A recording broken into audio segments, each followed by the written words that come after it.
Welcome to my class. আমি প্রদ্যুৎ। দেখো আজকে আমি তোমাদের করাবো ক্লাস 9-এর গণিত বিষয়ের কোষে দেখি 13। কোষে দেখি 13-এ আজকে আমি তোমাদের করাবো দেখো 1, 2 এবং 3 নম্বর দাগ পর্যন্ত প্রত্যেকটা অঙ্ক আমি খুব সহজ করে বুঝিয়ে দেওয়ার চেষ্টা করব। তোমরা শেষ পর্যন্ত ভিডিওতে সঙ্গে থাকো, আশা করি বুঝতে পারবে। তো দেখো কোষে দেখি 13 তোমাদের অঙ্ক বইয়ের 197 পৃষ্ঠাতে রয়েছে এবং এখানে কি আছে দেখো, এখানে আছে না সম্পাদ্যের অঙ্ক। তো পরীক্ষার জন্য অত্যন্ত গুরুত্বপূর্ণ সম্পাদ্যের অঙ্কগুলো আজকে আমরা করব। তো দেখো কিভাবে করতে হবে, প্রত্যেকটা ধাপ কিভাবে করতে হবে বিস্তারিতভাবে ব্যাখ্যা করে আমি বুঝিয়ে দেবো, তোমরা আশা করি বুঝতে পারবে। ঠিক আছে, তো চলো আমরা প্রথম অঙ্ক শুরু করি। প্রথম অঙ্ক বা 1 নম্বর অঙ্কে কি বলছে দেখো, বলছে পিকিউ একটি সরলরেখাংশ আঁকি যার দৈর্ঘ্য 5 সেন্টিমিটার। ওই সরলরেখাংশের বহিস্থ বিন্দু এ নিলাম, এ বিন্দু দিয়ে পিকিউ সরলরেখাংশের সমান্তরাল সরলরেখা আঁকি। তো দেখো এখানে ব্র্যাকেটে দেওয়া রয়েছে 3 রকম পদ্ধতিতে আঁকি, অর্থাৎ যে সমান্তরাল সরলরেখা আঁকবো সেটা 3 রকম পদ্ধতিতে আমরা আঁকবো। ক্লাস 8-এ অর্থাৎ এর আগের ক্লাসে কিন্তু তোমরা কোনো সরলরেখার বহিস্থ বিন্দু থেকে সমান্তরাল সরলরেখা কীভাবে আঁকতে হয় শিখেছো, সেই পদ্ধতিগুলোই কিন্তু আমি এখানে পরপর দেখাবো, আশা করি বুঝতে পারবে। তো প্রথমে পুরো বিষয়টাকে না দেখে ছোট্ট ছোট্ট করে দেখবো এবং ছোট্ট ছোট্ট করে আমরা আঁকতে থাকবো। ঠিক আছে, তাহলে প্রথমে কি বলছে দেখো তো, পিকিউ একটি সরলরেখাংশ আঁকি যার দৈর্ঘ্য 5 সেন্টিমিটার। তো দেখো আমরা 1 নম্বর দাগের অঙ্কটা করছি। প্রথমে আমরা কি করব, স্কেলের সাহায্যে 5 সেন্টিমিটার দৈর্ঘ্যের একটা সরলরেখাংশ নেবে। সবসময় যখন আঁকবে ঠিক খাতার মাঝ বরাবর আঁকার চেষ্টা করবে, ডান দিকে বাঁ দিকে উপর নিচে যেন একটু জায়গা থাকে। ঠিক আছে, দেখো উপরে বেশ খানিকটা জায়গা রেখে আমি মাঝ বরাবর 5 সেন্টিমিটার সরলরেখাংশ নিয়ে নিচ্ছি। তোমরা স্কেলের সাহায্যে কিভাবে সরলরেখাংশ টানতে হয় নিশ্চয়ই জানো। দেখো 5 সেন্টিমিটার নিলাম। এবারে কি বলেছে, এবারে দেখো কি বলছে, যে ওই সরলরেখাংশের বহিস্থ বিন্দু এ নিলাম। তাহলে বহিস্থ বিন্দু একটা এ নামকরণ দিয়ে আমি এখানে নিয়ে নিলাম, বুঝতে পেরেছো? আর এর প্রথমে আমি একটু বলে দিই, দেখো আমি পেন দিয়ে আঁকছি, কারণ হচ্ছে তোমরা যাতে ভিডিওতে ভালো করে পরিষ্কারভাবে ছবিটা দেখতে পাও। ঠিক আছে, তোমরা কিন্তু অবশ্যই পেন্সিল দিয়ে ছবি আঁকবে। ঠিক আছে, তো দেখো এইবারে এ বিন্দু নিলাম আর এই যে সরলরেখাংশ নিলাম এর নাম দিয়ে কি বলেছিল না পিকিউ বলেছিল। এইবারে কি বলছে দেখো, এইবারে বলছে এ বিন্দু দিয়ে পিকিউ সরলরেখাংশের সমান্তরাল সরলরেখা আঁকি। তাহলে এই যে বাইরের বিন্দু বা বহিস্থ বিন্দু এ নিয়েছি, সেই বিন্দু দিয়ে যাবে এমন সরলরেখা আঁকবো যেটা নাকি পিকিউ সরলরেখাংশের সমান্তরাল হবে। ঠিক আছে, তাহলে তোমরা নিশ্চয়ই জানো এটাকে পেন্সিল কম্পাস বলে। পেন্সিল কম্পাসের সাহায্যে আমরা কিন্তু এই ছবিগুলো আঁকবো। তার আগে একটা বিষয় তোমাদের বলে দিই, তোমরা নিশ্চয়ই সমান্তরাল সরলরেখার শর্তগুলো জানো। দেখো এই একটা সরলরেখাংশ, এই একটা সরলরেখাংশ বা সরলরেখা যাই বলো, এইবারে দেখো এই হচ্ছে ছেদক বা ভেদক, টানলাম না? এই সরলরেখা, ধরো এটা সরলরেখাই, এটা একটা সরলরেখা, এটা একটা সরলরেখা। তো কিভাবে এই দুটো সমান্তরাল সরলরেখা হওয়ার কি শর্ত আছে তোমরা ক্লাস 8-এ নিশ্চয়ই জেনেছো। দেখো এই যে ছেদক বা ভেদক টেনেছি তার বিপরীত পার্শ্বে এই যে কোণটা আছে না, এই কোণটা আর এই কোণটা বিপরীত পার্শ্বে অবস্থান করছে। এই দুটো কোণ কিন্তু পরস্পর না একান্তর কোণ। এই একান্তর কোণ যদি সমান হয় তাহলে এই দুটো সরলরেখাংশ কি হয় বলো তো, এই দুটো সরলরেখা সমান্তরাল হবে। বুঝতে পেরেছো? তাহলে একান্তর কোণকে সমান করে আমরা কি করতে পারি, সরলরেখাকে সমান্তরাল করতে পারি। আবার সমান্তরাল সরলরেখা কখন হবে বলো তো, এই কোণটা দেখো এই সরলরেখার ওপরে একটা অবস্থান করছে, আবার ঠিক এই সরলরেখার ওপরে অবস্থান করছে এই কোণটা। বুঝতে পেরেছো? দুটোই দেখো এই যে ভেদক বা ছেদক তার একই পার্শ্বে অবস্থান করছে, এইটা এবং এইটা। এই দুটো কোণ না একই রকম কোণ। একই রকম কোণ মানে কি, অনুরূপ কোণ। যদি আমি আলাদাভাবে টানি, দেখো আমি যদি এখানে আলাদাভাবে টানি, আমি এই কোণটা আর এই কোণটার কথা বলছি, এই দুটো কি একই রকম কোণ না? ছেদক বা ভেদকের একই পার্শ্বে অবস্থান করছে এবং রেখাংশের এটাও উপরে রয়েছে, এটাও উপরে রয়েছে। এই দুটো অনুরূপ কোণ কিন্তু সমান্তরাল সরলরেখা যদি হয় সমান হয়। তাহলে অনুরূপ কোণ সমান করেও কিন্তু আমরা সমান্তরাল সরলরেখা আঁকতে পারি। প্রথমে দুটো চলো এই দুটো নিয়মে আগে এঁকে ফেলি। তাহলে প্রথমে আমরা কি করব, এই যে পরস্পর বিপরীত পার্শ্বে অবস্থান করছে ভেদক বা ছেদকের একান্তর কোণ পরস্পর সমান দেখিয়ে সমান্তরাল সরলরেখা এঁকে ফেলি। তাহলে আমি কি করব দেখো তো, এই যে বাইরের বিন্দু এ, সেখান থেকে আমি একটা রেখাংশ টেনে নিলাম পিকিউ পর্যন্ত। ঠিক আছে, আশা করি বুঝতে পেরেছো। এবার আমরা কি বলেছি, একান্তর কোণ সমান দেখাবো। একান্তর কোণ মানে কি, এই ছেদকের এই পাশের আর এই পাশের কোণ সমান। তাহলে এইটা ধরো সেই ছেদক, ঠিক আছে। ধরো আমি এখানটায় নাম দিলাম এ বি। এই যে ছেদকের এই পাশের যে কোণ তৈরি করব, এই পাশেও সেই একই কোণ তৈরি করব, তাহলে দুটো একান্তর কোণ সমান হয়ে যাবে। দেখো আমি পেন্সিল কম্পাসের সাহায্যে একটা বৃত্তচাপ নেব এই বি বিন্দুতে বসিয়ে। এই বি বিন্দুতে বসালাম, একটা বৃত্তচাপ নিয়ে নিচ্ছি। ভালো করে খেয়াল করো, একটা বৃত্তচাপ নিয়ে নিলাম, যেটা নাকি দুটো সরলরেখাংশই কিন্তু স্পর্শ করবে, বোঝা গেল। এইবারে এখান থেকে এই যে বৃত্তচাপ নিলাম, সেই একই মাপে কি করব, এ বিন্দুতে বৃত্তচাপ নেব। দেখো এ বিন্দুতেও বৃত্তচাপ বসিয়ে আমরা বৃত্তচাপ নিলাম। তাহলে কি করতে চাইছি, এইবারে আমি এই কোণের সমান করে এই কোণটা আঁকবো। তাহলে এই কোণটা কতটা, দেখো এখান থেকে এই পর্যন্ত যতটা, অর্থাৎ বৃত্তচাপ যেখানে ছেদ করেছে সেখানে আমি পেন্সিল কম্পাসের কাঁটাটাকে বসাবো। বসিয়ে ভালো করে খেয়াল করো, এই যে আর একটা জায়গায় যেখানে ছেদ করেছে সেই পর্যন্ত আমি পেন্সিলের মুখটাকে নিয়ে যাব। এবারে এইভাবে কোণের মাপটা নিয়ে নিলাম, বোঝা গেল। তাহলে এই কোণটার মাপ আমি পেয়ে গেলাম।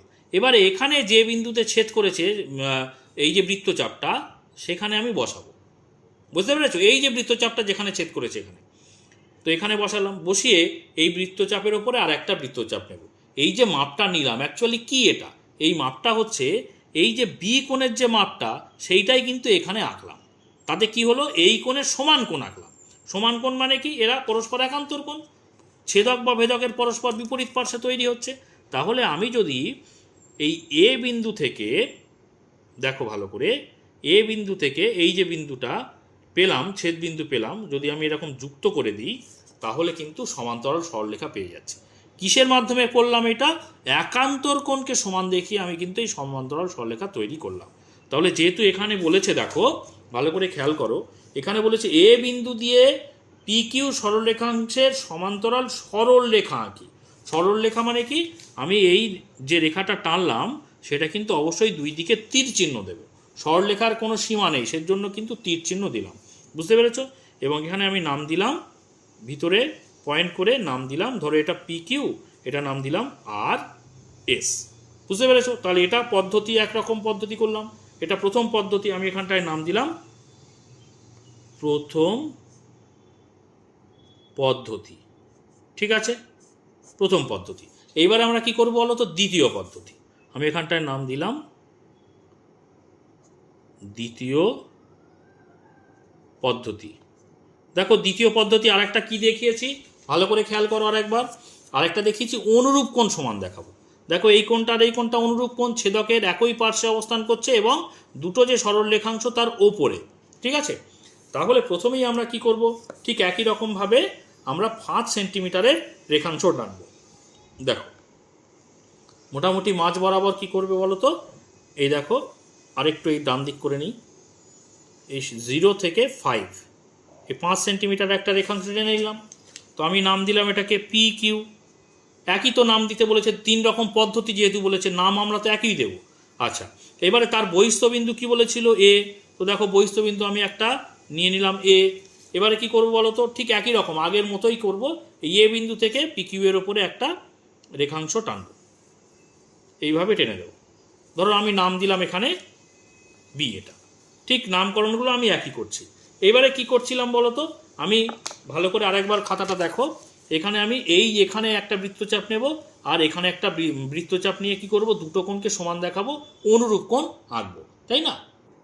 তাহলে দেখো আমি ফের সেই পেন্সিল কম্পাসটা নিয়ে নিলাম, এই বি কোণে বসাবো পেন্সিলের কাঁটাটাকে, এই যে বসিয়ে দিলাম।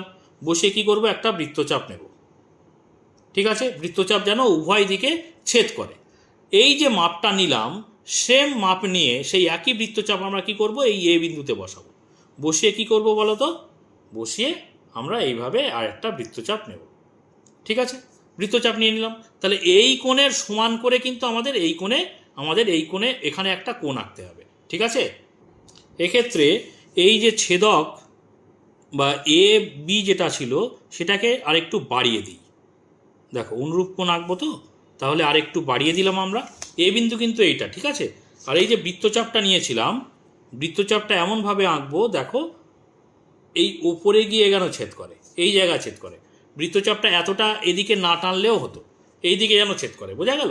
এইবারে কি করবো বলো তো, এই যে কোণটা, এই যে প্রথমের যে বি কোণটা, বি কোণের মাপ নেব। দেখো এখানে এই বি কোণের মাপটা আমি নিয়ে নিচ্ছি, দেখতে পাচ্ছ বি কোণের মাপটা নিয়ে নিলাম। সেই একই মাপ নিয়ে এখানে এই যে ছেদ করেছে না, এখান থেকে না কিন্তু এখানে আমি ওপরে টানবো, এইখানে ওপরে যে ছেদ করেছে সেখান থেকে বৃত্তচাপের ওপরে বৃত্তচাপ নেব, বোঝা গেল? এইবারে কি করব বলো তো, এ থেকে এ বিন্দু থেকে এই যে ছেদ বিন্দু পেলাম সেটা টেনে দেবো, তাহলেই কিন্তু আমরা সমান্তরাল সরলরেখা পেয়ে যাব। ভালো করে খেয়াল করো, এই যে টেনে দিলাম, বুঝতে পেরেছো? এটা যেহেতু সরল রেখা সেজন্য দুদিকে আমি কি করলাম বলো তো, তীর চিহ্ন দিলাম আর নাম দিলাম একই রকম নাম, উপরে যা দিয়েছি তাই দিচ্ছি। একই নাম দিলে অসুবিধা নেই, যেহেতু পদ্ধতি আলাদা। এখানে নাম দিলাম আর, এটা হচ্ছে এস, ঠিক আছে? তো দেখো তাহলে কি হলো, এটা অনুরূপ কোণের এই যে কোণটা, এই কোণটা দেখতে পাচ্ছ, এই কোণটা আর এই কোণটা কি হচ্ছে সমান, এই দুটো কোণ অনুরূপ কোণ। আর উপরেরটা কি করেছিলাম, যে ছেদক বা ভেদকের বিপরীত পার্শ্ব অবস্থান, এরা হচ্ছে একান্তর কোণ। তাহলে দুটো পদ্ধতি আমাদের কিন্তু কমপ্লিট। আর একটা কথা বলে রাখি, এই যে বৃত্তচাপটা টেনেছি, এই বৃত্তচাপটা এতটা বেশি করে টেনে দুদিকেই ছেদ করানোর দরকার ছিল না, এই উপরের দিকে ছেদ করানোর দরকার ছিল। এইটা এই পর্যন্ত টানলেই কিন্তু যথেষ্ট ছিল। একটু বেশি টেনেছি তাতে কোনো ক্ষতি নেই, আমি বলছি কি পুরোটা এতটা না টানলেও চলবে, ঠিক আছে? এবারে চলো তৃতীয় পদ্ধতি। দেখো এখানটায় লিখি তৃতীয় পদ্ধতি, ঠিক আছে? তৃতীয় পদ্ধতি দেখো কি করব আমরা, তোমরা নিশ্চয়ই জানো। দেখো এখানে আমি একটা জিনিস দেখাই, তাহলে তোমাদের বুঝতে আরও সুবিধা হবে। দেখো এখানে একটা সরলরেখাংশ টেনেছি, ধরো এটা হচ্ছে পি কিউ, তাই তো? সেখানে বহিস্থবিন্দু এ নিয়েছি, সেখান থেকে কি করবো বলো তো, এখানে একটা আমরা যেরকম দাগ টানছিলাম টানবো এই পর্যন্ত, ধরো এখানটায় নাম দিলাম বি। এবারে তোমরা নিশ্চয়ই জানো, যদি আমি এখানটায় সামন্তরিক অঙ্কন করি, এই এ বিন্দুর দিয়ে যায় এমনটা যদি সামন্তরিক অঙ্কন করি, সামন্তরিক মানে কি, এই যে সামন্তরিকের বিপরীত বাহু পরস্পর কি হয়, সমান্তরাল হয় না? হয়তো তোমরা নিশ্চয়ই জানো, সামন্তরিক যদি আমি আঁকতে পারি এ বিন্দু দিয়ে, কার এই এখান থেকে যদি একটা সামন্তরিক আঁকি, তাহলে এই সমান্তরাল সরলরেখা পরস্পর বিপরীত বাহু হয়ে যাবে। সেটাই কিন্তু আমি করব। দেখো তাহলে প্রথমে আমরা কি কাজ করব, সেই একই রকম 5 সেন্টিমিটার আমি একটা রেখাংশ নিয়ে নেব। প্রথমে ঠিক মাঝ বরাবর কি করছি, দেখো এখানে 5 সেন্টিমিটার রেখাংশ নিয়ে নিচ্ছি। এই 5 সেন্টিমিটার রেখাংশ নিলাম, নাম দিয়েছিলাম কি বলতো, পি আর কিউ। এটা বইতে বলে দিয়েছে। তার বহিস্থ একটা বিন্দু বলেছিল কি বলতো, এ। ধরো আমি এখানটায় নাম দিলাম এ। এই বহিস্থ বিন্দু দিয়ে আমি প্রথমে কি করব, পি কিউ এর ওপরে একটা রেখাংশ টেনে নেব, যেটা নাকি পি কিউকে ছেদ করে বা স্পর্শ করে। এর নামটা দিলাম বি। অসুবিধা নেই, আশা করি এই পর্যন্ত আমি কিন্তু প্রথম দ্বিতীয় তৃতীয় প্রত্যেকটা পদ্ধতিতে এই পর্যন্ত কিন্তু সেম করলাম, ঠিক আছে? এবারে কি করব বলো তো, এখানে একটা সামন্তরিক আঁকার চেষ্টা করব। সামন্তরিক আঁকলেই কিন্তু পরস্পর বিপরীত বাহু কী হয়ে যাবে, সমান্তরাল হয়ে যাবে। তো আমি কি করব, দেখো এখানে যে পেন্সিল কম্পাসটা নিলাম, সামন্তরিকের বিপরীত বাহু যেমন সমান, এই সমান্তরাল, তেমনি কি জানো, বিপরীত বাহু কিন্তু ওগুলো কিন্তু সমান। অর্থাৎ এই বাহুটার সঙ্গে এই বাহুটা সমান, আবার এই বাহুটার সঙ্গে এই বাহুটাও কিন্তু সমান, তাই না? তাহলে আমরা কি করছি এখানটায়, ভালো করে খেয়াল করো তো, এই যে এ বি, আমি এখানটা একটা সামন্তরিক আঁকতে চাইছি, তাহলে এ বি বাহুর সমান করে এখানে একটা বাহু হবে, আবার বি কিউ বাহুর সমান করে এখানে একটা বাহু হবে, তাই না? তাহলে আমি এখানে করছি, দেখো এই এ বি বাহুর সমান আগে করছি, ভালো করে খেয়াল করো। দেখো এই যে এ বি বাহু সমান করলাম, ঠিক আছে, করে এই কিউ বিন্দুতে বসাবো, কারণ এই দৈর্ঘ্যটাতেই যে এখানটা আঁকবো। তাহলে কিউ বিন্দুতে বসিয়ে এখানে একটা বৃত্তচাপ নেব। তাহলে এখানে যা দৈর্ঘ্য, এখানে সেই দৈর্ঘ্য মাপ নিয়ে বৃত্তচাপ নিলাম। এইবারে সামন্তরিকের এই বাহুটা সমান করে এখানে তো একই বাহু থাকবে, সমান বাহু থাকবে, তাই না? তাহলে বি কিউ বাহু সমান করে আমি সমান করি আগে, তারপরে এ বিন্দুতে বসিয়ে এখানে একটা বৃত্তচাপ নেব। ভালো করে খেয়াল করো, এই বিতে বসালাম কাঁটাটা, আর এই কিউ পর্যন্ত নিয়ে গেলাম, দেখতে পাচ্ছ নিশ্চয়ই, বুঝতে পেরেছ? এই যে মাপটা নিয়ে এই বাহুটাই তো এখানে থাকবে, মানে এই বরাবর থাকবে, এখানে যতটা এখানে ততটা, তাই না? তাহলে এ বিন্দুতে বসালাম, বসিয়ে এই বৃত্তচাপের ওপরে এমনভাবে বৃত্তচাপ নিলাম যাতে করে ছেদ করে দুটো। এইবারে দেখো আমি যদি এটাকে এইভাবে টানি আর এটাকে এইভাবে টেনে দিই, সামন্তরিক হয়ে যাবে। কিন্তু সামন্তরিক আঁকা তো আমার উদ্দেশ্য নয়, উদ্দেশ্য হচ্ছে পি কিউ রেখার সমান্তরাল আঁকা। তাহলে আমরা দেখো এ বিন্দু আর এই যেখানে যুক্ত হয়েছে পরস্পর এই বৃত্তচাপ দুটো যদি যুক্ত করে দিই, ভালো করে খেয়াল করো, তাহলেই কিন্তু সমান্তরাল সরলরেখা হয়ে যাবে। কার? PQ এর। বুঝতে পেরেছো? এটা হচ্ছে সরলরেখা। আমি যদি এইভাবে টানতাম, দেখো ভালো করে, এইটা যদি এইভাবে টানতাম, আমি টানছি না, জাস্ট বোঝানোর চেষ্টা করছি, তাহলে কি হতো? এই পুরো বিষয়টা কি একটা সামান্তরিক হয়ে যেত না? সামান্তরিক তো আমার উদ্দেশ্য নয় আঁকা, আঁকতে বলেছে যে PQ এর সমান্তরাল সরলরেখা, যেটা নাকি বহিঃস্থবিন্দু এ দিয়ে যাবে। দেখো এ দিয়ে গেছে, বোঝা গেল? তাহলে সামান্তরিকের আঁকতে গিয়ে সামান্তরিকের আঁকার যে শর্ত, সেই শর্তকে পূরণ করেও কিন্তু আমি কি করলাম, একটা এখানে সমান্তরাল সরলরেখা তৈরি করে ফেললাম। তাহলে আমি এখানটায় সমান্তরাল সরলরেখাটার নাম দিই, ধরো এটার নাম দিলাম আর, এখানটায় নাম দিলাম এস, আর এখানটায় এই যে যুক্ত হয়েছে এখানটায় একটা নাম দিয়ে দিলাম ধরো এম। বুঝতে পেরেছ? তাহলে প্রত্যেক ক্ষেত্রেই আমরা একই লেখা লিখতে পারবো। লেখাটা দেখো অবশ্যই পেন দিয়ে লিখবে, আর আঁকাটা অবশ্যই পেন্সিল দিয়ে আঁকবে। আমি তোমাদের দেখালাম পেন দিয়ে এঁকে, কারণ যাতে করে ছবিতে বা ভিডিওতে ভালো করে তোমরা পরিষ্কারভাবে দেখতে পাও, আর কোনো কারণ নেই। তোমরা কিন্তু অবশ্যই পেন্সিল দিয়ে আঁকবে আর পেন দিয়ে লিখবে। দেখো আমি লেখাটা পেন দিয়ে লিখছি। কি লিখবে প্রত্যেক ক্ষেত্রে? যেটা বইতে আছে সেটাই, যে PQ সরল রেখাংশের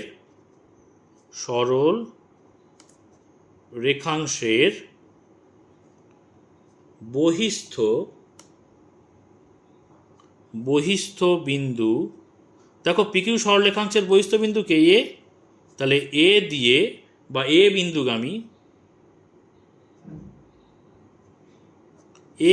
মানে এ দিয়ে গেছে, তাহলে এ বিন্দুগামী RS, দেখো সরল রেখা বলে দুদিকে তীর চিহ্ন দিলাম, RS আঁকলাম। RS এ বিন্দুগামী, PQ সরল রেখাংশের বহিস্থ বিন্দু এ বিন্দুগামী, RS আঁকলাম, যেটি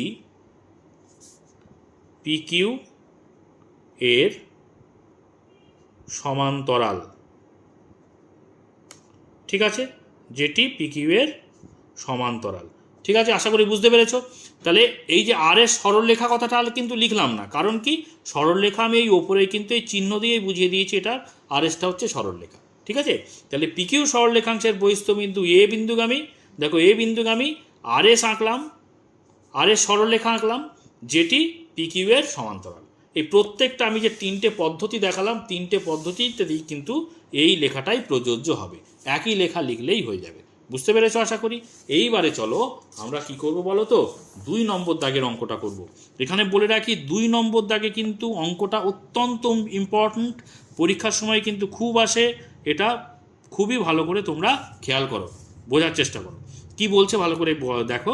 5 সেন্টিমিটার, 8 সেন্টিমিটার ও 11 সেন্টিমিটার দৈর্ঘ্যের বাহু বিশিষ্ট একটি ত্রিভুজ অঙ্কন করি। তাহলে 3টে বাহু ত্রিভুজের দিয়ে দিয়েছে, 3টে বাহু দিয়ে আমরা একটা ত্রিভুজ অঙ্কন করতে পারবো, এবং ওই ত্রিভুজের সমান ক্ষেত্রফল বিশিষ্ট একটি সামান্তরিক অঙ্কন করি, যার একটি কোণ 60 ডিগ্রি। অঙ্কন প্রণালী ও প্রমাণ লিখি। তো এই বিষয়ে একটু বলে রাখি যে দেখো তোমাদের এটা 197 পৃষ্ঠাতে, এর ঠিক আগের পেজে চলে এসো।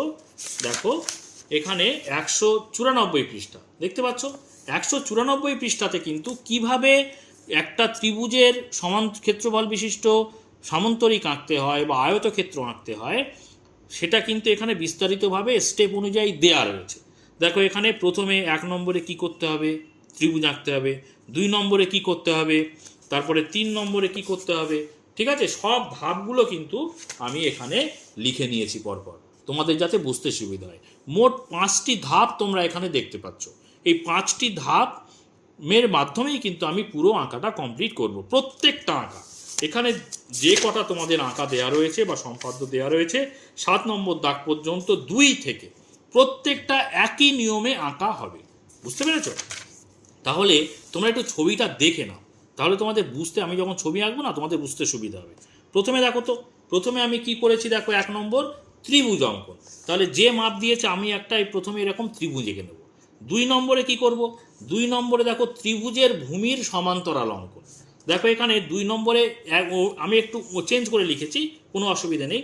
2 নম্বরে সমান্তরাল, মানে এই যে ত্রিভুজটা এঁকেছে বিসি, তার সমান্তরাল সরলরেখা একটা এঁকে নেব।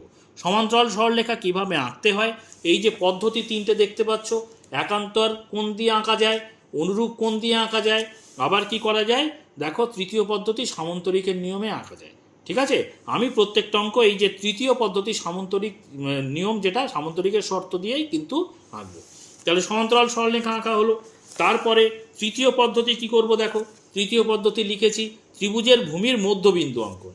এই যে ত্রিভুজের ভূমি এরকম থাকবে বিসি, তার মধ্যবিন্দু একটা আঁকবো, মধ্যবিন্দু আঁকবো। তারপরে দেখো 4 নম্বরে বলছে ভূমির মধ্যবিন্দুতে নির্দিষ্ট কোণ অঙ্কন, যে কোণ বলে দেওয়া থাকবে সেই রকম এই যে মধ্যবিন্দু, সেখানে এরকম একটা কোণ আঁকবো। ঠিক আছে, আর 5 নম্বর অর্থাৎ শেষ দেখো, ভূমির অর্ধেক বাহুর সমান অংশ কেটে যুক্ত করা। এই যে ভূমির অর্ধেক বাহু এইটার সমান করে এখান থেকে এটা কেটে নিয়ে যুক্ত করব। আমি মোটের ওপরে তাড়াতাড়ি করে একটা ওভারঅল দেখিয়ে দিলাম যাতে করে তোমাদের বুঝতে সুবিধে হয়। এইবারে আমি যখন আঁকবো আরও তোমাদের ক্লিয়ার হয়ে যাবে, বুঝতে পেরেছো? তাহলে প্রথম আমরা কি করব দেখো, 5 সেন্টিমিটার, 8 সেন্টিমিটার ও 11 সেন্টিমিটার দৈর্ঘ্যের বাহু বিশিষ্ট একটি ত্রিভুজ অঙ্কন করব।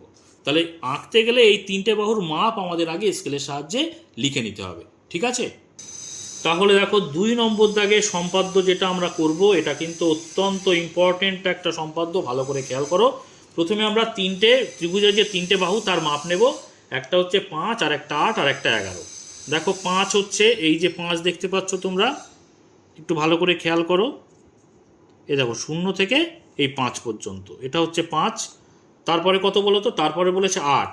তাহলে এই দেখতে পাচ্ছ 8, এই 0 থেকে এটা হয়ে গেল 8, আর একটা বলেছে 11। তাহলে চলে এসো আর একটা নিয়ে নিই, এই দেখতে পাচ্ছ 11, এখান থেকে এই 0 পর্যন্ত। ঠিক আছে, তাহলে প্রথমটা হচ্ছে 5 সেন্টিমিটার, তারপর হচ্ছে 8 সেন্টিমিটার, তারপরে হচ্ছে 11 সেন্টিমিটার। ঠিক আছে, তো এইটা দিয়ে আমরা প্রথম যে ধাপ, ভালো করে খেয়াল করো, প্রথম ধাপটা কি ভালো করে খেয়াল করো। 1 নম্বর হচ্ছে ত্রিভুজ অঙ্কন। তাহলে ত্রিভুজ অঙ্কন প্রথমে আমরা করে নেব। তাহলে আমাদের প্রথম কাজ কি দেখো, আমি খাতার ঠিক মাঝ বরাবর স্কেলটাকে বসিয়ে, দেখো এই স্কেলটাকে বসালাম মাঝ বরাবর, বসিয়ে একটা সরলরেখা এরকম রেখা টেনে নেব। ঠিক আছে, কোনো মাপ নেই, একটা মোটামুটি আন্দাজে টানলাম, যেটা নাকি এই 11 সেন্টিমিটারের বড়। এবারে কি করবো বলো তো, এই যে 11 সেন্টিমিটারের মাপটা নেব, 11 সেন্টিমিটারের মাপটা নিয়ে নিচ্ছি। দেখো 11 সেন্টিমিটারের মাপটা এই যে নিয়ে নিলাম। ঠিক আছে, 11 সেন্টিমিটারের মাপ নিয়ে এই যে রেখাংশটা নিয়েছি কোনো মাপ ছাড়াই, সেখান থেকে কেটে নিলাম। বুঝতে পেরেছো? এই অংশটা কেটে নিলাম। এবারে কি করব দেখো, ত্রিভুজটা তো আঁকবো। তাহলে এই যে বাকি যে দুটো ত্রিভুজ মাপ রয়েছে, একটা হচ্ছে 8 সেন্টিমিটার আর একটা হচ্ছে 5 সেন্টিমিটার। তাহলে এবারে 8 সেন্টিমিটারের মাপটা নিয়ে নিচ্ছি। দেখো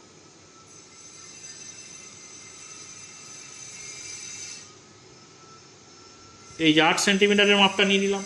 ঠিক আছে, 8 সেন্টিমিটারের মাপ নিয়ে আমি এই প্রান্তে বসালাম, যে কোনো এক প্রান্তে বসালেই হবে। এখানে একটা বৃত্তচাপ নেব, একটু বড় করে নিই। আচ্ছা, এবারে 5 সেন্টিমিটারের মাপটা নিয়ে নিই। দেখো 5 সেন্টিমিটার, এই 5 সেন্টিমিটারের মাপটা নিলাম। দেখতে পেয়েছো 5 সেন্টিমিটারের মাপ নিয়েছি। এবারে এ প্রান্তে বসাবো, বসিয়ে এই যে বৃত্তচাপের উপরে বৃত্তচাপ নিলাম যাতে দুটো ছেদ করে। এবার আমরা যুক্ত করে দেবো। দেখো ভালো করে একটু খেয়াল করো, এই যে যুক্ত করে দিচ্ছি। তাহলে কি পেয়ে যাবো বলো তো, দুই প্রান্ত থেকে যদি আমরা যুক্ত করে দিই তাহলে আমরা কি পাচ্ছি, ত্রিভুজ পেয়ে যাচ্ছি। ঠিক আছে, ত্রিভুজ পেলাম। তাহলে প্রথম যে কাজ সেটা হচ্ছে ত্রিভুজ অঙ্কন হয়ে গেল। দ্বিতীয় ধাপ দেখো, ত্রিভুজের ভূমির সমান্তরাল অঙ্কন। তাহলে ত্রিভুজের ভূমির সমান্তরাল, আমি এই ত্রিভুজটার নাম দিই আগে, ধরো এ বি, এটা সি নাম দিলাম। এবারে ত্রিভুজের ভূমি মানে এইটা ভূমি, তার সমান্তরাল সরলরেখা আঁকবো। আচ্ছা, সমান্তরাল সরলরেখা আমরা কিভাবে এঁকেছি বলো, একান্তর কোণ, অনুরূপ কোণ আর সমান যে সামন্তরিক অঙ্কনের প্রক্রিয়া করে এঁকেছি, তাই না? তাহলে এখানে আমি না সামন্তরিকের প্রক্রিয়া দিয়ে আঁকবো। তাহলে দেখো সামন্তরিক মানে কি, এখানে এই যে বাহুটা আছে ঠিক এই বাহুটা এখানে হবে, আবার এই যে বাহুটা আছে ঠিক এই বাহুটা এখানে হবে না, তাই না? তাহলে প্রথমে এসির মাপ নিচ্ছি, দেখো এ সি পর্যন্ত মাপ নিলাম, নিয়েছি, নিয়ে কি করব, এই বি বিন্দুতে বসাবো, বসিয়ে এখানে একটা বৃত্তচাপ নেব। আবার তাহলে এই বাহুটা এখানে হলো, এবার এই বাহুটা কোথায় হবে, এখানটায় হবে, তাহলে এই বাহুটার মাপ নিয়ে নিই, অর্থাৎ বিসির মাপটা নিয়ে নিই। দেখো বিতে বসাবো আর সি পর্যন্ত চলে যাব, একটু খেয়াল করো ভালো করে, দেখো বিতে বসিয়ে সি পর্যন্ত চলে গেছি, তাই না? তাহলে বিসির মাপ নিলাম। এবারে আমি কি বলবো, এই এ বিন্দুতে বসাবো, বসিয়ে আমি এখানে একটা বৃত্ত, সরে গেল একটু, দেখো এই যে বৃত্তচাপের ওপরে বৃত্তচাপ আঁকলাম, কি ছেদ করেছে এখানে। পেন্সিল হলে এটাকে আমি ইরেজ করতে পারতাম, মুছে দিতে পারতাম, যেহেতু পেন দিয়ে করছি মোছা যাবে না। যাই হোক, তোমরা নিশ্চয়ই বুঝতে পেরেছো, যেখানে দুটো ছেদ করেছে, ছেদ বিন্দুতে আমরা এবারে যুক্ত করে দেবো। দেখো এ থেকে এখানে যুক্ত করব এবং যুক্ত করে না একটু বাড়িয়ে দেব। দেখো আমি এই দিকটাতেও একটু বাড়িয়ে দেব, ভালো করে খেয়াল করো, এদিকে একটু বাড়িয়ে দিলাম। আর আর বিটা না যুক্ত করার দরকার নেই। দেখো আমি যদি বিটা এইভাবে যুক্ত না করি, ভালো করে খেয়াল করো, আমি যুক্ত করছি না, তোমাদের বোঝার জন্য এই করলাম। মানে কি, এটা একটা সামান্তরিক হলো না? আমি কি করেছি, এসি থেকে এখানে এইটুকু এঁকেছি, আর বিসির মাপ নিয়ে এখানে এইটুকু এঁকেছি, মানে কি একটা সামান্তরিক হয়ে গেল। এই সামান্তরিকটা আমার আঁকার উদ্দেশ্য নয়, উদ্দেশ্য কি, এ বিসি বাহু সমান্তরাল সরলরেখা আঁকা। বুঝতে পেরেছো আমার উদ্দেশ্য কি? এই ত্রিভুজের সমান ক্ষেত্রফল বিশিষ্ট একটা সামান্তরিক আঁকা। তাহলে সামান্তরিক আঁকা মানেই এই ত্রিভুজের যে বিসি বাহু, তার যে বিপরীত বাহুটা, এই বিসি বাহু সমান্তরাল সরলরেখা আঁকতেই তো হবে, বিপরীত বাহু তো সামান্তরিকের সমান্তরাল হয়, তাই না? সেই জন্যে সমান্তরাল আঁকলাম। সমান্তরালটা আঁকতে গিয়ে আমি কিন্তু একান্তর কোণের সাহায্য নিতে পারতাম, অনুরূপ কোণের সাহায্য নিতে পারতাম, সে দুটো না নিয়ে কি করেছি, সামান্তরিক প্রক্রিয়ার যে শর্ত, সেটাই শর্ত দিয়ে কিন্তু ছবিটা আঁকলাম। তোমরা চাইলে এই যে এই কোণটার সমান করে এখানে কোণ আঁকতে, তাহলে কি হতো, এটা ছেদক হতো, তার বিপরীত কোণ, বিপরীত পার্শ্বে অবস্থান করতো কি, একান্তর কোণ, একান্তর কোণ দিয়েও কিন্তু সমান্তরাল আঁকতে পারতে, কোনো অসুবিধা ছিল না। বোঝা গেছে? আচ্ছা, যাই হোক, এবারে সমান্তরাল সরলরেখা তো আঁকা হলো। এবারে কি বলছে দেখো তো, 3 নম্বরে ত্রিভুজের ভূমির মধ্যবিন্দু অঙ্কন। তাহলে দেখো মধ্যবিন্দু অঙ্কন, ভূমি কই, এই যে বিসি হচ্ছে ভূমি, তাহলে মধ্যবিন্দু অঙ্কনের শর্ত কি, বিসি বাহুর অর্ধেকের বেশি। দেখো ভালো করে, এই যে দেখো অর্ধেকের কম হয়ে গেছে, তাই না, কাছাকাছি হয়েছে, অর্ধেকের বেশি নাও, এই যে অর্ধেকের বেশি হয়ে গেছে, অনেকটাই বেশি নিয়েছি। দেখো অর্ধেকের বেশি করে এদিকে একটা বৃত্তচাপ নেব, এদিকে একটা বৃত্তচাপ নেব, এগুলো তোমরা ক্লাস 6-এ শিখেছো। তাহলে দুদিকে বৃত্তচাপ নিলাম, ঠিক একই মাপ নিয়ে এবারে বি বিন্দুতে বসাবো, বি বিন্দুতে বসিয়ে এদিকে একটা বৃত্তচাপ, এদিকে একটা বৃত্তচাপ নেব, দুদিকে কিন্তু ছেদ করতে হবে। দেখো এদিকে ছেদ করেছে, এদিকে ছেদ করেনি, তার মানে আর একবার সি বিন্দুতে বসিয়ে এই বৃত্তচাপটাকে বাড়িয়ে দেব। এই দেখো এই যে ছেদ করেছে, কিন্তু দেখতে পাচ্ছ এই যে ছেদ করেছে। তাহলে এই যে দুটো ছেদ বিন্দু পেলাম, এটা না কিন্তু এই বাহুটাকে এখানে ছেদ করেছে বলে বুঝতে পারছো না, এই এই দুটো ছেদ করেছে। তাহলে এখানের সঙ্গে এই দেখো এই যে আমরা যুক্ত করে দিলাম, বুঝতে পেরেছো? তাহলে মধ্যবিন্দু পেলাম, কার মধ্যবিন্দু, বি আর সি এর মধ্যবিন্দু পেয়ে গেলাম।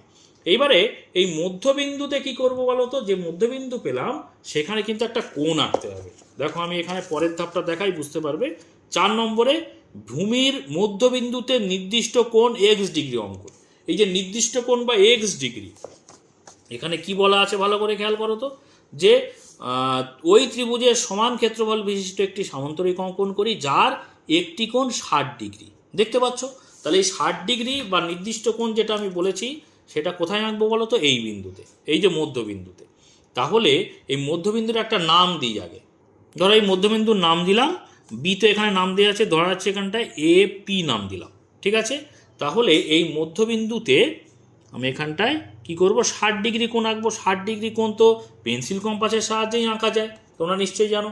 যে কোনো একটা বৃত্তচাপ নিলাম আন্দাজে, যে কোনো একটা বৃত্তচাপ নিয়ে আমি একটা কি করলাম, যে কোনো একটা মাপ নিয়ে পেন্সিল কম্পাসে একটা বৃত্তচাপ আঁকলাম, ঠিক আছে? এরকম বৃত্তচাপ আঁকবো, সেই একই মাপ নিয়ে এই এই যে এখানে যে ছেদ করেছে না বাহুতে, সেই ছেদ বিন্দুতে বসাবো, বসিয়ে সেই একই মাপ নিয়ে যদি বৃত্তচাপের ওপরে আর একটা বৃত্তচাপ নিই, তাহলেই কিন্তু 60 ডিগ্রি মাপ হয়।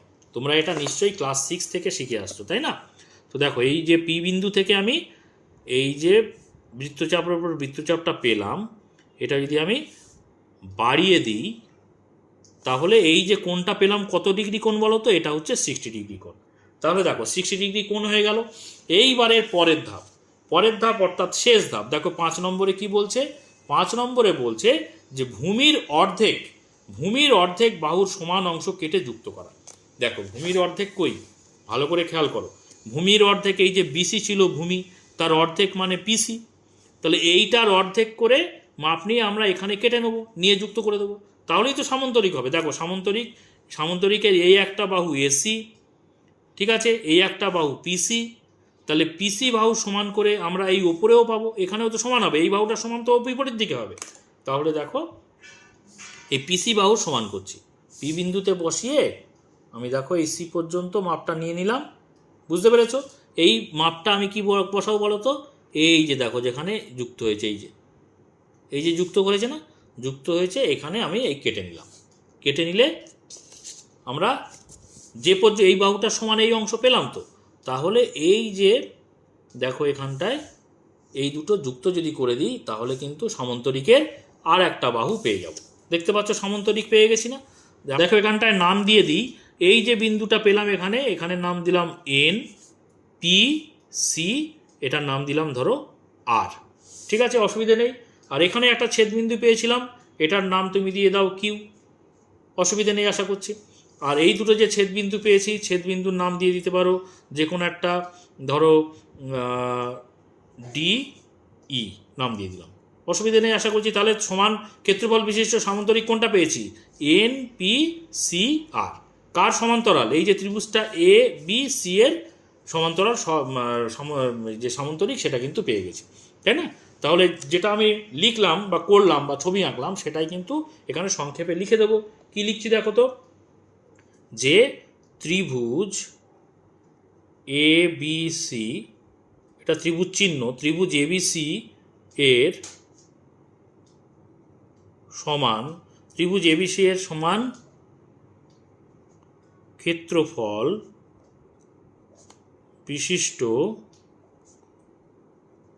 সামন্তরিক, কি আঁকলাম? এন পি সি আর, এন পি সি আর আঁকলাম। ঠিক আছে, আশা করি বুঝতে পেরেছো। এইবারে বইতে একটা জিনিস কি বলছে খেয়াল করো, বলছে যে অঙ্কন প্রণালী ও প্রমাণ লিখি। দেখো অঙ্কন প্রণালী এবং প্রমাণ কিন্তু সাধারণত পরীক্ষায় থাকে না, তো সেই জন্য আমি জাস্ট কি করেছি সেটুকু লিখে দিয়েছি। এই পর্যন্ত শিখলেই কিন্তু তোমাদের চলবে। এবারে তুমি যদি বলো প্রমাণটা কেমন, দেখো এই যে প্রমাণটা কিন্তু এর আগের পেজে 196 পেজে কিভাবে প্রমাণ করতে হয় সেই প্রমাণটা কিন্তু করে দেওয়া রয়েছে। দেখো এখানটায় যে আমি যুক্তি দিয়ে ধাপে ধাপে প্রমাণ করি ত্রিভুজ এবিসি এর ক্ষেত্রফল সমান সামন্তরিক ইডিসিপি এর ক্ষেত্রফলের সমান, ক্ষেত্রের ক্ষেত্রফল। এই প্রমাণটা কিন্তু এখানে দেওয়া রয়েছে, যদি চাও তুমি এখান থেকে এটা দেখে নিতে পারো। পরীক্ষার সময় যখন তোমাকে প্রশ্ন দেবে, তখন কিন্তু যখন তুমি সম্পাদ্য করতে দেবে, তখন তার সঙ্গে প্রমাণ করতে দেয়া সাধারণত থাকে না। ঠিক আছে, আচ্ছা, এটা কিন্তু অত্যন্ত গুরুত্বপূর্ণ ছিল, তোমরা ভালো করে খেয়াল করেছো নিশ্চয়ই। এবার আমরা 3 নম্বর দাগেরটা করব। একই রকম বিষয়, ভালো করে খেয়াল করো, যে ত্রিভুজ এবিসি অঙ্কন করি। এখানেও দেখতে পাচ্ছ প্রথমে আমরা ত্রিভুজ আঁকবো, যার এখানে শর্ত দিয়েছে দেখো, যার এবি সমান 6 সেন্টিমিটার, বিসি সমান 9 সেন্টিমিটার, এবং ত্রিভুজের একটা কোণ দেওয়া রয়েছে, কোণ এবিসি সমান 55 ডিগ্রি। এই পর্যন্ত আগে আমরা করে ফেলি। তাহলে ত্রিভুজের দুটো বাহু, একটা হচ্ছে 6 আর একটা হচ্ছে 9 আঁকবো, আর একটা কোণ 55 ডিগ্রি চাঁদার সাহায্যে এঁকে নেব প্রথমে।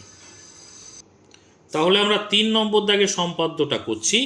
দেখো এখানে আমরা প্রথমে কি করব বলো তো, 6 এবং 9, প্রথমে স্কেল নিয়ে 6 সেন্টিমিটার, দেখো এই যে হচ্ছে 6, দেখতে পাচ্ছ 6 থেকে 0 পর্যন্ত, এটা 6, আর একটা হচ্ছে 9, তাহলে এই দেখতে পাচ্ছ 9 থেকে 0 পর্যন্ত, তাই তো?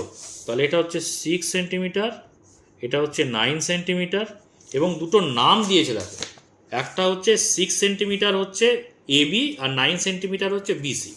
তাহলে 6 সেন্টিমিটার নাম দিলাম এবি, আর 9 সেন্টিমিটার হচ্ছে বিসি, সরি এটা বি, এটা সি। ঠিক আছে, আর একটা কোণ আমাদের আঁকতে হবে। কোণ দেখো এখানে 55 ডিগ্রি, তাই না? 55 ডিগ্রি কোণটা আমরা এখানটায় এঁকে নেব। দেখো এখানটায় চাঁদার সাহায্যে কিভাবে কোণ আঁকতে হয় তোমরা নিশ্চয়ই জানো। যে চাঁদাটাকে দেখো আমি এরকম একটা বিন্দুতে, যে কোনো একদিকের বিন্দুতে বসাবো। এই বাঁ দিকের বিন্দুতে বসেছি, মানে ডান দিকের রেখার সঙ্গে দেখো রেখা মিলিয়ে দিয়েছি, দেখতে পাচ্ছ এই যে মিলিয়ে দিলাম। ডান দিকে রেখা মিলিয়েছি মানে ডান দিকে শূন্য থেকে আমাদের গুনতে শুরু করতে হবে। দেখো 0, 10, 20, 30, 40, 50, 60, আর 50 আর 60-র মাঝ বরাবর হচ্ছে 55। এই হয়ে গেল 55। তো আমি এখানটা এটা টেনে দিই। দেখো এইটা হচ্ছে কত, এটা হচ্ছে 55 ডিগ্রি। ঠিক আছে, 55 ডিগ্রি কোণ আমাদের আঁকা কমপ্লিট। এইবারে আমাদের কিন্তু ত্রিভুজটাকে এঁকে ফেলতে হবে। তাহলে ত্রিভুজটাকে এঁকে ফেলি। এই জায়গাটায় একটু ওপরে জায়গা রেখে আমাদের আঁকতে হবে, আর মাঝ বরাবর আমরা টানবো। দেখো প্রথমে আমরা মাঝ বরাবর একটা রেখাংশ নিয়ে নেব। ঠিক আছে, এবারে এই যে রেখাংশ নিয়ে দেখো আমরা কি করছি, বিসি বাহু সমান করে, বিসি বাহু সমান করবো। আগে এবিসি ত্রিভুজ আঁকতে চলেছি, তাহলে বিতে বসাবো, আর সি পর্যন্ত আমাদের পেন্সিল কম্পাসের পেন্সিলটাকে নিয়ে যাব। নিয়ে গিয়ে এই যে রেখাংশটা নিয়েছি তার এক প্রান্তে বসিয়ে আর এক প্রান্ত দিয়ে কেটে নেব। হয়ে গেল। তাহলে এটা কত পেলাম, এটা কি পেলাম বলো তো, বিসি পেলাম। বিসি বাহুর মাপ নিয়ে করেছি, তাহলে এখানে নাম দিলাম বি, এটা সি, আর এটা কত সেন্টিমিটার, 9 সেন্টিমিটার। আচ্ছা 9 সেন্টিমিটার আমাদের এখন লেখার দরকার নেই, কারণ 9 সেন্টিমিটার বিসি যেটা সেটা উপরে তো লেখাই আছে। এবারে দেখো এবি, তাহলে এবি আঁকা রাখে এই বি বিন্দুতে কি বলো তো, বি বিন্দুতে এই কোণটা আঁকবো। এই কোণটা কি কোণ দেখো ভালো করে, আমি একটু দেখাই বইতে, ভালো করে বুঝতে পারবে। দেখো এবিসি কোণ 55 ডিগ্রি। তাহলে এই যে কোণটা এঁকেছিলাম এটা হচ্ছে এ বি সি কোণ। তাহলে বি কোণটা আমরা এই বি বিন্দুতে কোণটা আঁকবো, তাই না?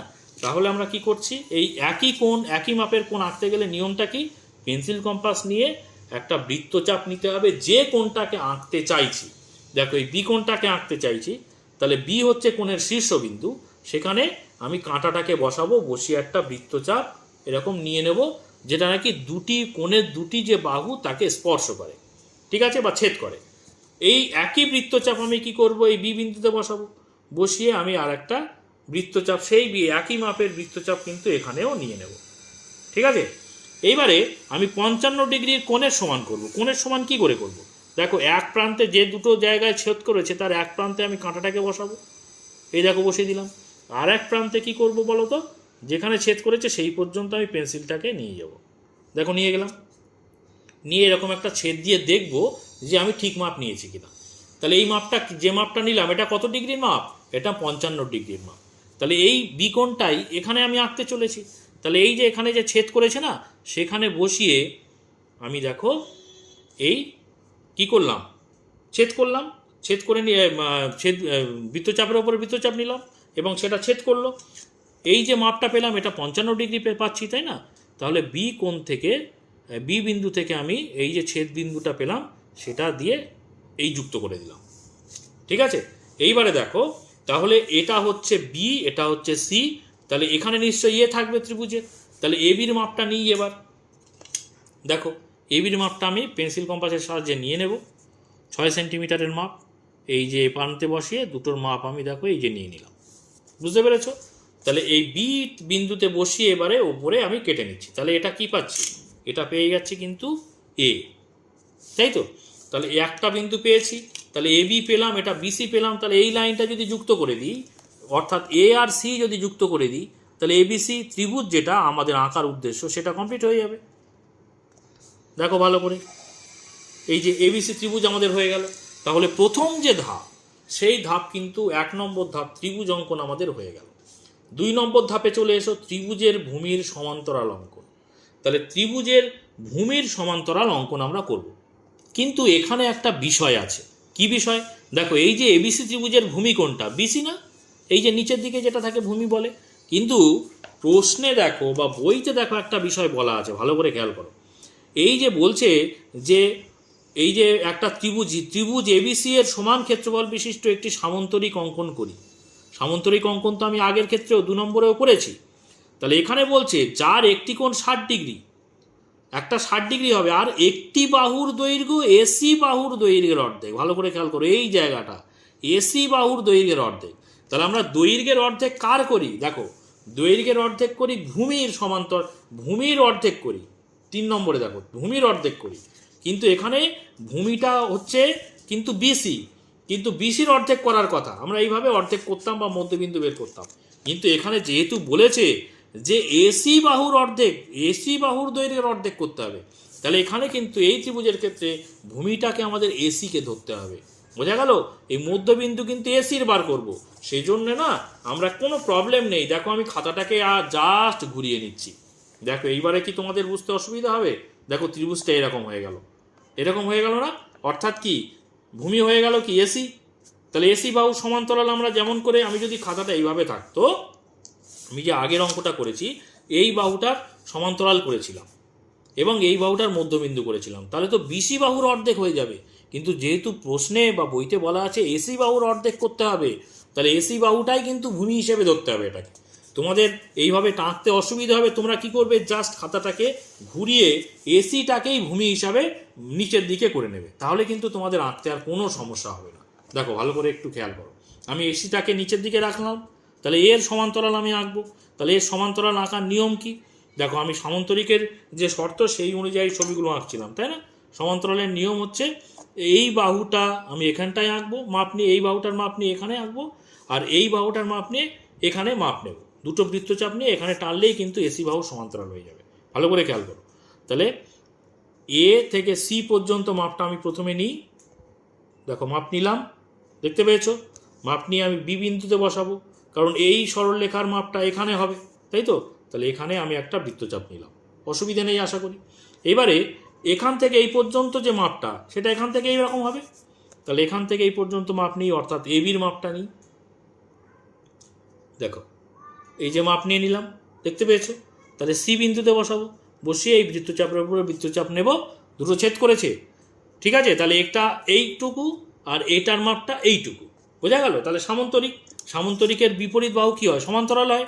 তাহলে সামান্তরিক আমাদের আঁকার উদ্দেশ্য নয়, সমান্তরাল আঁকা উদ্দেশ্য। তাহলে দেখো আমি কি করছি, এইভাবে একটা সরলরেখা এখানে টেনে দেব এবং ডান দিকে কিন্তু আমি একটু বাড়িয়ে দেব, যতটা সম্ভব বাড়ানো যায় আমি বাড়িয়ে দেব, ঠিক আছে? এই যে বাড়িয়ে দিলাম, একই কাজই করছি। কিন্তু এবারে কি করব বলো তো? দেখো ত্রিভুজের ভূমির মধ্যবিন্দু অঙ্কন, কিন্তু আমি এখানে ত্রিভুজের ভূমি বলতে এসিকে বোঝাচ্ছি, কারণ এসি বাহুর মধ্যবিন্দু বের করেছে। আমি এই জন্য খাতাটাকে ঘুরিয়ে নিয়েছি। তোমরা কিন্তু অবশ্যই অনেকে না বুঝে হয়তো কমেন্টও করবে, স্যার আমি তো এইভাবে বিসির বা সমান্তরাল করলে হবে, এরকম অসুবিধে আছে কিছু? অসুবিধে কিছুই নেই, যেহেতু বইতে বলে দিয়েছে এসির মধ্যবিন্দু করতে হবে, সেই জন্যই কিন্তু এসিটাকে এখানে ভূমি ধরছি। বোঝা গেল? এসির মধ্যবিন্দুই বের করতে হবে, বইতে কিন্তু বলা আছে। যদি তোমরা বিসির মধ্যবিন্দু বের করে করো, আঁকাটা কিন্তু ভুল হয়ে যাবে। বোঝা গেল? তাহলে এসির মধ্যবিন্দু বের করবো কিভাবে? দেখো এসি থেকে এসির যতটা দৈর্ঘ্য তার অর্ধেকের বেশি নেব। দেখো এখান থেকে এইটুকুর অর্ধেকের বেশি হয়েছে না? অর্ধেকের বেশি নিয়ে আমি এখানে একটা বৃত্তচাপ নেব, ঠিক একই রকমভাবে এদিকেও একটা বৃত্তচাপ নেব, দেখতে পাচ্ছ? এবারে সেই একই মাপ নিয়ে সি বিন্দুতে চলে আসব, এসে এদিকে একটা বৃত্তচাপ নেব, এদিকেও একটা বৃত্তচাপ নেব, এমনভাবে নেব যেন দুদিকেই ছেদ করে, বৃত্তচাপ দুটো ছেদ করে। ছেদ করে গেছে, তোমরা দেখতে পাচ্ছ। এবারে আমরা কি করব বলো তো? এই ছেদ বিন্দুটো তো যুক্ত করে দিলেই আমরা মধ্যবিন্দু পেয়ে যাব। কার মধ্যবিন্দু পেয়ে যাব? এসির মধ্যবিন্দু পেয়ে যাব। দেখতে পাচ্ছ এসির মধ্যবিন্দু পেয়ে গেলাম, বুঝতে পেরেছ? এইবারে এসির মধ্যবিন্দু পেয়ে গেলাম, এইবারে কি করব, এই যে মধ্যবিন্দুর জায়গাটা এখানে আমরা কোনটা আনবো ভালো করে খেয়াল করো। আমরা সমান্তরাল অঙ্কন করে ফেলেছি, ত্রিভুজ অঙ্কন করে সমান্তরাল অঙ্কন করেছি, ত্রিভুজের ভূমির মধ্যবিন্দু অঙ্কন করে ফেলেছি। 4 নম্বরে চলে এসো, ভূমির মধ্যবিন্দুতে নির্দিষ্ট কোণ বা এক্স ডিগ্রি অঙ্কন। সেই এক্স ডিগ্রি কত, এখানে নির্দিষ্ট কোণ কত ডিগ্রি আঁকতে বলেছে ভালো করে দেখো। এখানে আঁকতে বলেছে, দেখো এখানে 60 ডিগ্রি আঁকতে বলেছে। দেখো সামান্তরিক অঙ্কন করি, যার একটি কোণ কত, 60 ডিগ্রি। তাহলে এই যে বিন্দুটা পেলাম, এখানে আমরা কি করব বলো তো? একটা 60 ডিগ্রি কোণ আঁকবো। দেখো এখানে আমরা 60 ডিগ্রি কোণ আঁকা খুবই সহজ। যে কোনো একটা মাপ নিয়ে আমরা একটা বৃত্তচাপ নেব, ঠিক আছে? সেই একই মাপ নিয়ে এই যে যেখানে বাহুতে ছেদ করেছে সেখানে বসাবো, বসিয়ে সেই একই মাপ নিয়ে বৃত্তচাপের উপরে যদি বৃত্তচাপ নিচ্ছে সেটা যদি আমরা যুক্ত করে দিই, তাহলেই কিন্তু সেটা হয়ে যায় 60 ডিগ্রি। দেখো ভালো করে, এই দেখো আমি টেনে দিলাম, এটা হয়ে গেল কি, এটা হয়ে গেল 60 ডিগ্রি, তাই তো? দেখো এখানে আমি এবারে নামকরণগুলো করে ফেলি। নামকরণ দেখো এখানে একটা যদি এই যে যে ছেদবিন্দু পেয়েছি এখানটায়, এখানে আমি নাম দিলাম ধরো পি, এটার নাম দিলাম কিউ এ, আর এখানে এখানে যে বিন্দুটা পাবো সেখানে একটা নাম দেবো। দেখো এবারে আমরা কি করব দেখো একটুখানি, এখানে আমরা 5 নম্বর পয়েন্টে চলে এসো। এখানে ভূমির অর্ধেক বাহুর সমান অংশ কেটে যুক্ত করা, তাই না? তাহলে এখানে দেখো ভূমির অর্ধেক মানে কি, এই যে এ কিউ পেয়েছি না, এইটুকু হচ্ছে ভূমির অর্ধেক। ভূমি কি ধরেছিলাম, এসি, এসির অর্ধেক কোনটা, এই যে এ কিউ, আমরা মধ্যবিন্দু বের করে এ কিউ পেয়েছিলাম। তাহলে এইটুকুই তো আমি এখানটায় টানবো, তবেই তো সামান্তরিক পাবো। সামান্তরিকের বিপরীত বাহু কি সমান হয়, তাহলে এই এ কিউ এর সমান করে আমি এখানে কেটে নেবো, বুঝতে পেরেছো? তাহলেই কিন্তু আমাদের হয়ে যাবে কাজটা। দেখো ভালো করে, এই কিউ থেকে এ বিন্দু পর্যন্ত আমি আগে মাপটা নিয়ে নিই, দেখতে পাচ্ছ মাপ নিয়ে নিলাম। এই মাপটা নিয়ে আমি এই যে পি বিন্দু পেয়েছি না, পি বিন্দু থেকে আমি এইটা এখানে কেটে নেব। কেটে নিয়ে যদি আমরা যুক্ত করে দিই তাহলেই কিন্তু কাজ আমাদের হয়ে যাবে। দেখো এবার আমরা এ বিন্দু থেকে এই যে ছেদ বিন্দু পেয়েছি সেটা যুক্ত করে দিচ্ছি, ঠিক আছে? বুঝতে পেরেছো? তাহলেই কিন্তু আমাদের দেখো সামান্তরিক পেয়ে যাচ্ছি। তাহলে সামান্তরিকের নামটা কমপ্লিট করি, পি কিউ এ, ধরো এটার নাম দিলাম N. P Q A N হচ্ছে সামান্তরিক। যে সামান্তরিক কার সমান হয়ে গেল সমান ক্ষেত্রফল বিশিষ্ট, না এ বি সি যে ত্রিভুজ তার সমান, যে ক্ষেত্রফলের সমান কিন্তু আমরা পেয়ে গেলাম পি কিউ এ এন। বোঝা গেল? এবারে এখানে যে সরলরেখা এঁকেছিলাম তার নাম একটু দিয়ে দিই, দুদিকে তীরচিহ্ন দিয়ে। এখানে ধরো এটার নাম দিলাম আর, এটা হয়ে গেল এস নাম দিলাম। এবারে আমি কিন্তু এই বিসি বাহুর সমান্তরাল করে ছবিটা আঁকিনি, ছবিটা একটু কিন্তু অন্যরকম হলো। অন্যরকম হয়েছে একটাই কারণে, দেখো এসি বাহুর মধ্যবিন্দু বের করেছি বলে এসি বাহুকে কিন্তু এবিসি ত্রিভুজের ভূমি ধরেছি। কারণ এখানে শুধুমাত্র ত্রিভুজের সমান্তরাল সরলরেখা আঁকলেই হবে না, এখানে কিন্তু একটা শর্ত দেয়া ছিল, ভালো করে খেয়াল করো, যে একটা সামান্তরিক অঙ্কন করি যার একটি কোণ 60 ডিগ্রি। দেখো একটি কোণ 60 ডিগ্রি হয়েছে সামান্তরিকের, দেখতে পাচ্ছ? আর একটা শর্ত কি দেওয়া ছিল না, একটি বাহুর দৈর্ঘ্য এসি বাহুর দৈর্ঘ্যের অর্ধেক। দেখো একটি যে সামান্তরিকটা এঁকেছি তার একটি বাহুর দৈর্ঘ্য দেখো এ কিউ, একটি বাহুর দৈর্ঘ্য এসি বাহুর দৈর্ঘ্যের অর্ধেক হয়েছে। দেখো এসি তার যে দৈর্ঘ্য তার অর্ধেকই তো হচ্ছে এ কিউ, কারণ আমি এই যে এ কিউটা পেয়েছি কিভাবে, এসি বাহুকে মধ্যবিন্দু বের করে, মানে সমান দুই ভাগে ভাগ করেই তো পেয়েছি, তাই না? তাহলে যে সামান্তরিকটা পেয়েছি সেটা কিন্তু এসি বাহুর দৈর্ঘ্যের অর্ধেক, তার একটা বাহু। এই যে সামান্তরিক পি কিউ এ এন, তার একটা বাহু দেখো এ কিউ, যেটা নাকি এসি বাহুর দৈর্ঘ্যের অর্ধেক। সমস্ত শর্তগুলো কিন্তু আমাদের এখানে কমপ্লিট করতে হয়েছে। এইবারে তোমাদের অনেক মনে প্রশ্ন হতে পারে যে এই যে এ বিসি এঁকেছি, এই বাহুটাকে বিসি বাহুটাকে সমান দুই ভাগে ভাগ করব, করে আগের যে ছবিটা আমরা এঁকেছি সেইভাবে করলে হবে? এই যে দেখো এই যে ছবিটা এঁকেছিলাম, এই যে এই বিসি বাহুকে সমান দুই ভাগে ভাগ করে আমরা এই ডান দিকে সামান্তরিকটা এঁকেছিলাম, ওইভাবে করলে হবে না একটা কারণেই, এখানে কিন্তু এসি বাহুকে সমান দুই ভাগে ভাগ করেই সামান্তরিকটা আঁকতে বলেছে, এই কারণেই হবে না। বুঝতে পেরেছো? এখানে কিন্তু সমস্ত শর্তগুলোই কিন্তু মেনটেন করে করেছি। ভূমিটাকে চেঞ্জ করার জন্য তোমরা জাস্ট খাতাটাকে উল্টে এসিটাকে নিচের দিকে নিয়ে চলে আসবে, তাহলেই কিন্তু আঁকতে আর কোনো সমস্যা হবে না। বুঝতে পেরেছো? তাহলে যেভাবে আমরা ছবিটাকে আঁকলাম, সেই যে বিষয়টা আঁকলাম সেটা আমি এবারে কি করব, লিখে দেবো। কি লিখবো না, ত্রিভুজ এ বি সি এর সমান ক্ষেত্রফল বিশিষ্ট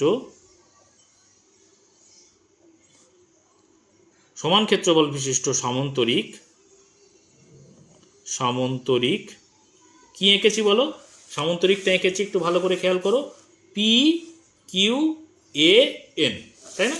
নামটা এইভাবে দিই, পি কিউ এ এন আঁকলাম,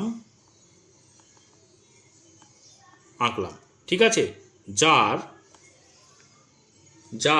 একটি কোণ কত, 60 ডিগ্রি, যেটা শর্ত হিসেবে বলে দিয়েছে পরিষ্কার 60 ডিগ্রি, এবং একটি বাহু, যার একটি কোণ 60 ডিগ্রি এবং একটি বাহু কি এসি বাহুর, এই দেখো এসি বাহুর অর্ধেক, তাই না? সেটাই এখানে লিখে দিচ্ছি, সেটাই কিন্তু এখানে বলে দিয়েছিল বইতে, যে একটি বাহু এসি বাহুর অর্ধেক। ঠিক আছে, এইটুকু কেন আলাদা করে লিখে দিলাম, কারণ এইটুকু কিন্তু এখানে খুব সুন্দর করে বলে দেয়া ছিল, পরিষ্কারভাবে বলে দেয়া ছিল, ওই জন্য এটা কিন্তু আমি এখানে লেখার মধ্যে উল্লেখ করে দিলাম যে যে সামন্তরিকটা আমি এঁকেছি তার একটা বাহু কিন্তু এসি বাহুর অর্ধেক। বোঝা গেল? এইভাবেই কিন্তু ছবিটা আঁকতে হবে। কিভাবে অসুবিধে হলে কিভাবে ঘুরিয়ে ছবি আঁকতে হবে আশা করি তোমরা বুঝতে পেরেছো। তো আজকে এই পর্যন্ত। এর পরের ভিডিওতে কিন্তু কোষে দেখি 13-এর যে বাকি অঙ্কগুলো বা বাকি সম্পাদ্যগুলো রয়েছে সেগুলো করতে থাকবো। তোমরা সেই সমস্ত ভিডিও যদি পেতে চাও অবশ্যই চ্যানেলটিকে সাবস্ক্রাইব করে নিয়ে সঙ্গে থেকো। আর আজকের ভিডিওটি যদি ভালো লাগে অবশ্যই একটা লাইক করে দিও, কমেন্ট করে বন্ধুদের মধ্যে শেয়ার করে দিও। আর শেষ পর্যন্ত ভিডিওতে সঙ্গে থাকার জন্য সকলকে অসংখ্য ধন্যবাদ।